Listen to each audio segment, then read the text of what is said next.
Folks, Dan Kleckner. Thanks, Milo.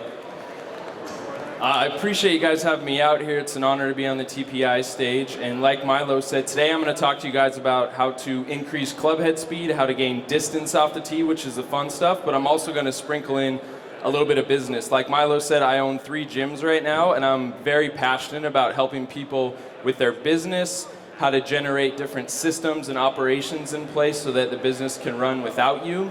And so we're going to chat a little bit that today as well. The talk I'm doing, the title is Getting All Systems Fired in Your Swing to Increase club head speed. But like I said, we're also going to get all systems firing in your business as well, because I know there's a lot of PGA pros and a lot of golf fitness guys out here as well. So the reason why the business stuff is so important to me is because I believe that everybody should be able to take the time away from their business to go do this speaking stuff, to go do the stuff they love, to go spend time with their family, whatever is important to them. And like I said, I'm lucky enough to have 3 businesses that I own that are still running right now and making money while I'm not there.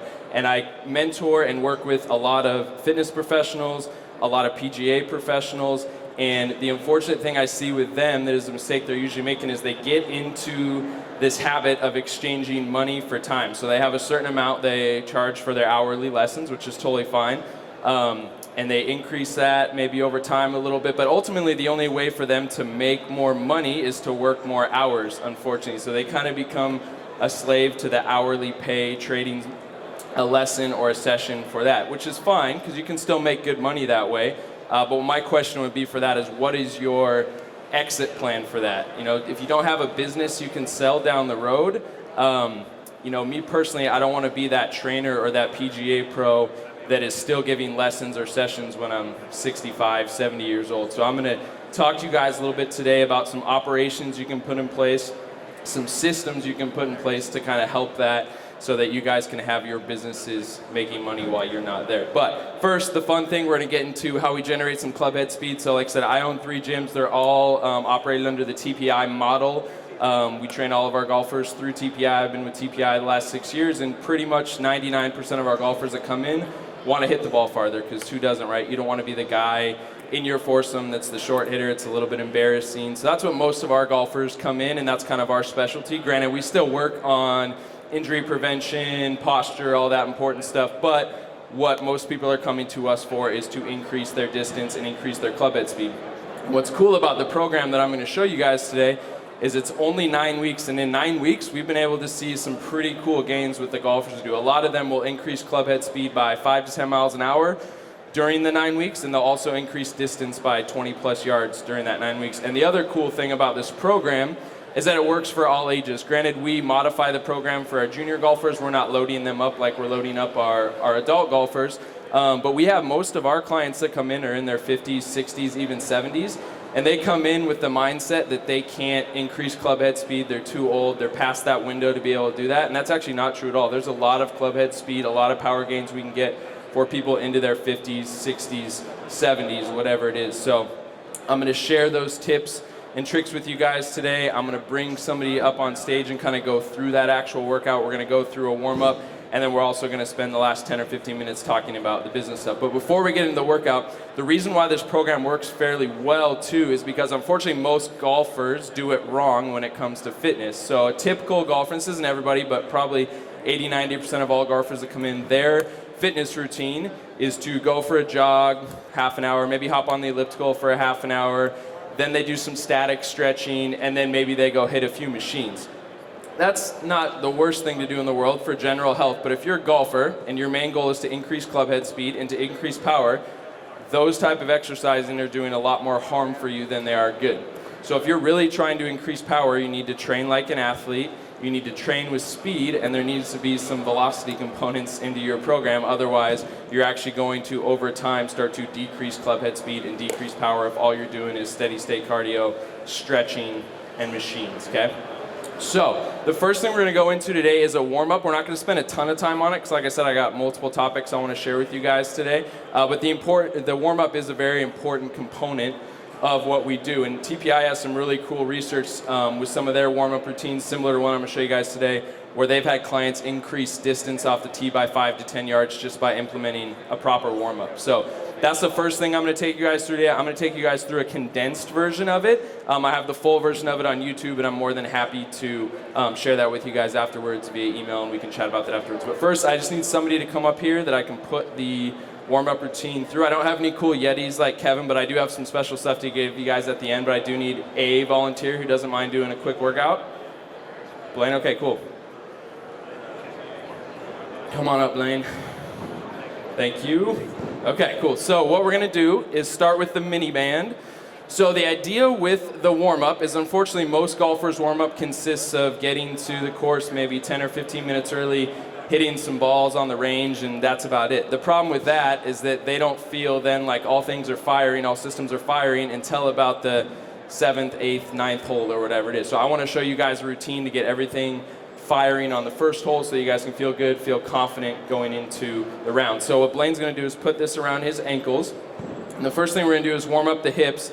And there's minivan versions where we can just do short, choppy steps to warm up the glute medius and the hips, and there's nothing wrong with that. But when we're trying to generate power, we really want to maximize the force that we are generating from the ground. So the exercise I'm going to have him do is to get about shoulder width apart, and what he's going to do is actually push off his outside leg, get a little bit of a stretch to the groin here, generate a little bit of power coming from the ground, and then step out. Press, step, press, step. So he's really starting to generate force into the ground, getting a big push into the ground, and then he's going to come back. So we would do this routine for about 30 seconds just to get everything firing in the hips, get the core engaged, start to work on posture. And then from there, you can take that off, and we're just going to go through a quick dynamic warm-up. So the biggest thing I want to reiterate with the warm-up is that we don't want to do static stretching. We don't want to just be holding stretches before we warm up. The idea of the warm-up is to get the core tissue up, or core temperature up, and also to take the muscles through the range of motion dynamically that they're going to go through in the golf swing. So that's what we're going to do with him. Normally I'd have you guys hold a club, but Blaine's got good balance, so he's not going to need that too much. We have about 7 or 8 exercises we're going to do. Today we're just going to do them all for like 5 to 10 seconds, and again, I can send you guys the full warm-up as needed. So the first thing he's going to do is just do some leg kicks. So he's going to swing through, kick that leg up. The idea with this is we're trying to stay tall, trying to squeeze the glute when we come back so we're not arching and using the lower back. He's going to switch legs, do the same thing on the other leg. And then from there, he's going to go back to the front side, and now we're going to go laterally and open up the hips a little bit. So we want to keep his toe down, yep, and he's going to swing it out to the side, swing across the body. We're also working on balance here. Again, if you guys had poor balance or struggle with this, you can just hold on to a club in front of you while you're doing it. Go ahead and switch sides, Blaine, go to the other side. Perfect, and then we're just going to have him, again, start to generate some force on the ground and get into a squat and really push and drive the hips. Push through the ground and drive the hips at the top. And then from there, the last two we're going to do is just open up the T-spine a little bit. So he'd have his club here. He's just going to get in a good static posture, good 7-iron stance, and he's going to come up and just lift that, keeping a nice neutral spine, not curling the arms, just lift and try to extend and get out of that rounded position and open up the T-spine a little bit. The last one we're going to do is just going to combine those, and he's going to balance on one leg, load into the glute and hip here. You can put the club across your chest, and he's going to rotate those shoulders. This is a great warm-up routine to do this exercise, especially if you struggle on separation. A big thing generating power is being able to separate the upper body and the lower body. This is a great warm-up exercise to teach your body to do that. Go ahead and switch sides.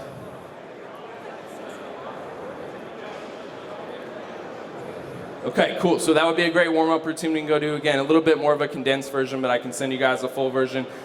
Keep Blaine up here for a sec. We're going to go through the 4 exercises here in a minute, but I want to give you guys a little brief overview of what the program is. So some of you may or may not have heard of the triphasic training program. That's kind of what we implement for our golfers that are really trying to increase club head speed and power. It's kind of our own version of it.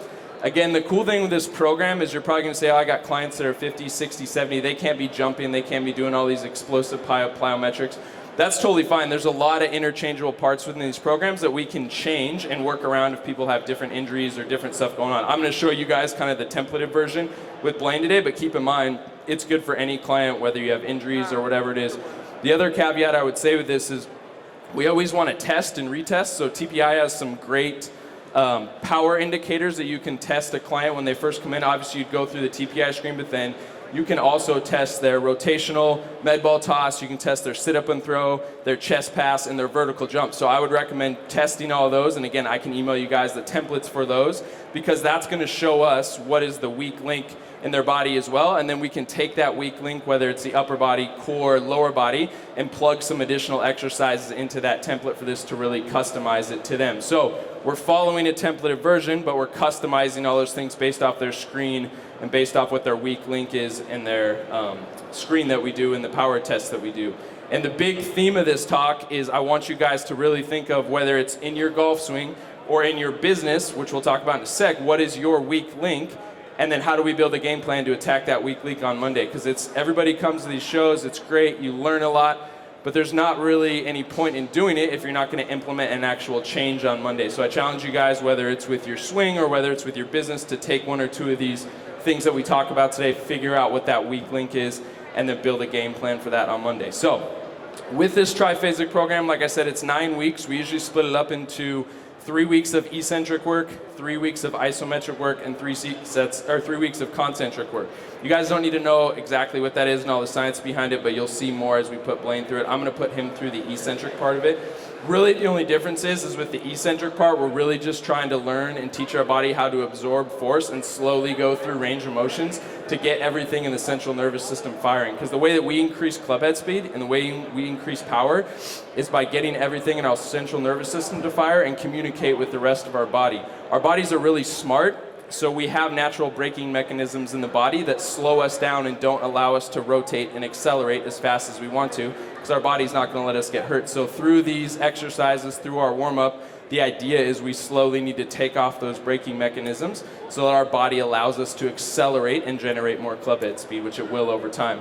The second phase is the isometric phase, and that is just really getting our body used to holding static positions and just being able to work on balance and kind of gaining range of motion through the exercises. And then the last part, the concentric, is really about just putting those first two phases together and doing everything as fast as possible. By then our body's natural braking mechanism kind of started to turn off a little bit, and we can really introduce some velocity and speed. So here's the 4 exercises we would do. The first one I'm going to have Blaine do is just grab that kettlebell. We're going to put it on his chest. We could do this with a barbell as well, but he's just going to do a regular squat. We would normally want to load him up to about 80% of his maxes, which we would have tested ahead of time. But hold on, he's going to do a 6-second eccentric. So what he's going to do is get here, and he's going to really start to absorb force and go 1, 2, 3, 4, 5, 6, and then explode up. So the eccentric part of this is the most important. He needs to get that eccentric load, 6 seconds on the way down, explode up. He's only going to do this for 3 reps because, again, we're going to be about 80% of his max, whether it's with a kettlebell, barbell, whatever it is. So once he gets those 3 reps, he's going to set it down nicely. And then from there, once we do the eccentric version, now we introduce a banded resisted plyo exercise. What this is going to do is work on acceleration and deceleration. So I'm going to have to get all the stabilizer muscles firing in my hips. I'm going to have to get everything work as one to not only accelerate but decelerate as well. So what we're going to do is put this around his hips. You can do a skater. So he's going to lateral bound. I'm going to give him some resistance here. He's going to push off that inside leg, land, and come back. We can get more tension or less tension depending on the athlete. He's going to do 4 of those each way, just explosive as possible. So do 1 more. And then we're going to switch sides. We're going to have him go the other way. I got you. So you'll notice everything we do here is only 3 to 5 reps because everything in the power scheme needs to be low reps and as fast and as intense as possible. So we're going to get 4 reps there. So again, the idea with the banded exercise is to work on acceleration and deceleration. So then we would take that off. Then what we'd have him do is we're going to have him do a weighted plyo. So we could have dumbbells, we're going to do it with the kettlebell, we could have a barbell, but we're going to do some type of weighted jump. The idea with that is he's going through the plyometric exercise, but now he has resistance. He has to overcome it again, fire more of the central nervous system. So he's going to take this kettlebell, like Kevin showed us with the good deadlift form. He's going to hinge at the hips. He's going to start at about mid-knee level, and he's just going to explode up and jump up as high as he can. And this is more of what we call a hip-dominant plyo. So he's going to get up and really work on using the glutes, which are the king in the golf swing, how we generate most of our power. And he's just going to do 4 reps. Again, so this is our weighted plyo exercise. And then to wrap up the 4 exercises, the last thing we do once everything is firing in the central nervous system, we then just get him to do a vertical jump. So he's just going to do 2 vertical jumps. We could do a broad jump too, but he's going to do a vertical jump today. What? Arms up, because about 20% of our power is from our upper body. So it's important that we sink and use the upper body as well. Blaine's got some pretty good hops. That's good. So he would do that for 2 reps. So that is the cycle we go through for the triphasic training. So everybody give Blaine a round of applause. Thank you, Blaine. So again, guys, just to recap that, what that looks like is we start with that eccentric exercise. We do 3 reps of that. It could be our squat, it could be some type of like banded deadlift, whatever we're working on. Again, we plug in the different exercises based off what we see in the screen, based off what we see in the power test. From there, we then go to a banded exercise because we're working on deceleration and acceleration. That could be a banded skater, a banded broad jump, whatever it is. We then go into a resisted plyometric exercise, which in this case was our kettlebell deadlift jump, but it could be a dumbbell squat jump, it could be a barbell squat jump, whatever it is. And then that, once everything is fired in the central nervous system, gets us into our vertical leap. So we test vertical leap before we do this program as well, because that's a big indicator of how far we're gonna hit the bar and the distance we have, because we're also working on how much force can we produce out of the ground, just like we do in our swing. And we will see guys after this 9 weeks typically increase vertical by somewhere around 4 to 6 inches. So it is pretty amazing once we get to the end of this program, the results we can get in just 9 weeks. And again, that was kind of a crash course on it. It was pretty quick. I'm more than happy to answer questions on it at the end and kind of how we interchange it. If there's somebody has an injury, what kind of stuff we do. If we need to work on more upper body versus lower body, how we plug that in. There's a lot of different ways we can do it, and I'll chat with that at the end with you guys. But the next thing I want to talk to you guys, now I showed you guys how to get the central nervous system and all the systems firing in our body to generate more club head speed. Now I want to in turn do the same thing in your guys' business. So like I talked about before, the common mistake that a lot of PGA pros, a lot of fitness professionals, all these guys that I mentor work with, is they are stuck in the trend of working in their business and not on their business. So what do I mean by that? What I mean is they're working in their business by exchanging, like we said, an hourly rate for sessions or an hourly rate for lessons, and then unfortunately they get capped out over time, and the only way they can make more money is by working more hours, or again, they're going to be doing that until they're 65 and there's no exit plan and they can't sell their business, and there's no way for them to create extra revenue and extra money. And we all got into this industry to help people. That's why I got into it as well. But we all have to be realistic with ourselves. We want to make some money for it as well. And everybody's money goals are different, but for me, what money creates is more financial freedom. I have 3 young kids, I have a beautiful wife. The money is able to, for me to create freedom to spend more time with them, to be able to step away from my business and not have to worry about it crashing when I'm here speaking to you guys. So, like I said, I have 3 gyms that I own. I'm gonna share with you guys some of the systems that we do with that to kind of help get to that place.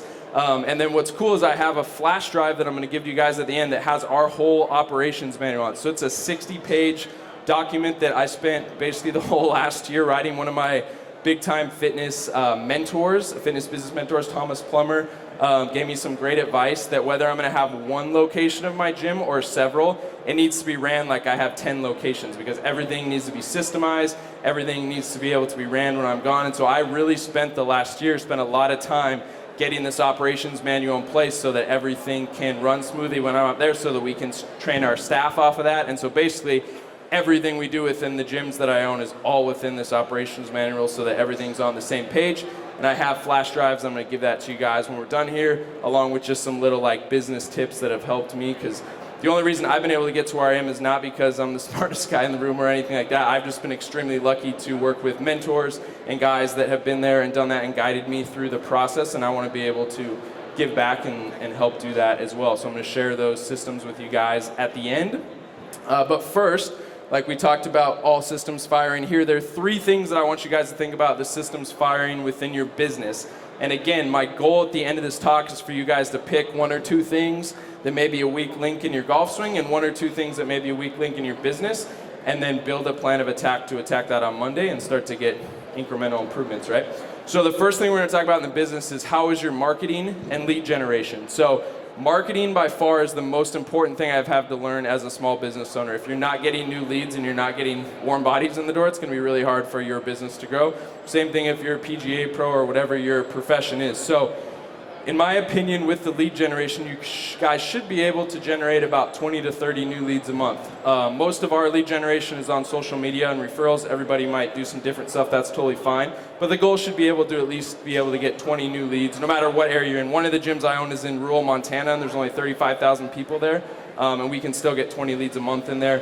One of the gyms I own in Seattle, there's over 1 million people there. Same thing, our goal is to get 20 or 30 leads. So it doesn't really matter where you're at. It's just about being able to generate those 20 or 30 leads, usually through social media And in that operations manual, there's a whole game plan of how to do the social media marketing. I'm not going to go crazy in depth of that today, but the bottom line is you have to have a system in place through your marketing to generate about 20 leads a month. If you don't have that in place, that's where you're going to start, and that would be the end of the talk, right? But if you guys are good and your marketing's pretty good, the next step we go to is what's our sales process look like. So you have to have some type of trial for people to try you out. If you're a golf pro, it might just be a free lesson.